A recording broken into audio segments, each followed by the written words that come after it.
Book 2, Chapter 6, of the methods followed by the Romans in making war. Having treated of the methods followed by the Romans for increasing their power, we shall now go on to consider those which they used in making war, and in all they did we shall find how wisely they turned aside from the common path in order to render their progress to supreme greatness easy.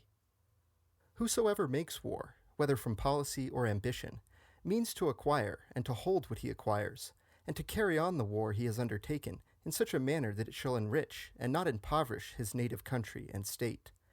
It is necessary, therefore, whether for acquiring or holding, to consider how cost may be avoided, and everything done most advantageously for the public welfare.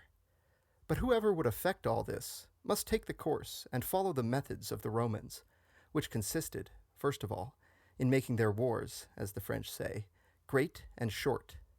For entering the field with strong armies, they brought to a speedy conclusion whatever wars they had with the Latins, the Samnites, or the Etruscans. And if we take note of all the wars in which they were engaged, from the foundation of their city down to the siege of Veii, all will be seen to have been quickly ended, some in 20, some in 10, and some in no more than 6 days. And this was their wont. So soon as war was declared, they would go forth with their armies to meet the enemy and at once deliver battle.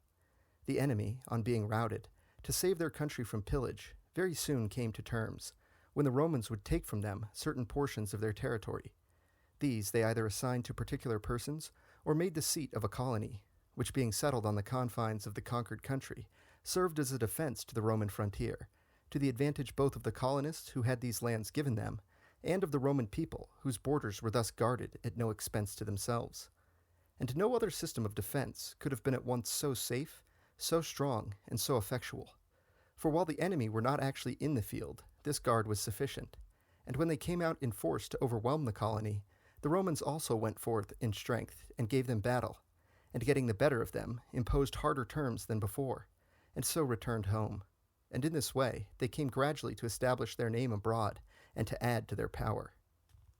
These methods they continued to employ until they changed their system of warfare, which they did during the siege of Veii, when, to enable them to carry on a prolonged war, they passed a law for the payment of their soldiers, whom, up to that time, they had not paid, nor needed to pay, because till then their wars had been of brief duration.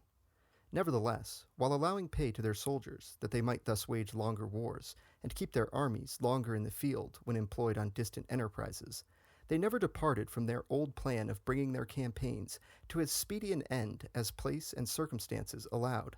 nor ever ceased to plant colonies.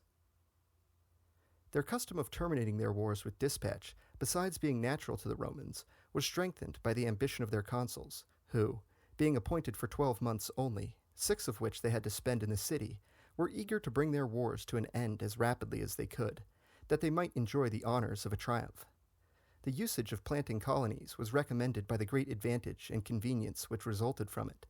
In dealing with the spoils of warfare, their practice, no doubt, in a measure changed, so that in this respect they were not afterwards so liberal as they were at first,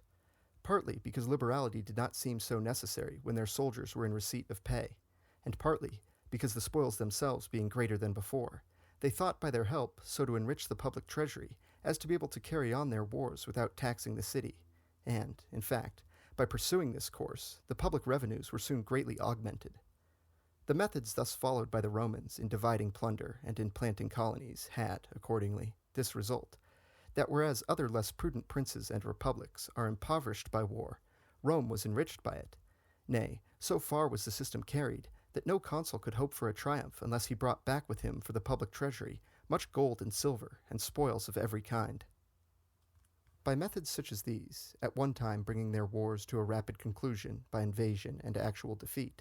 at another wearing out an enemy by protracted hostilities, and again by concluding peace on advantageous terms, the Romans continually grew richer and more powerful.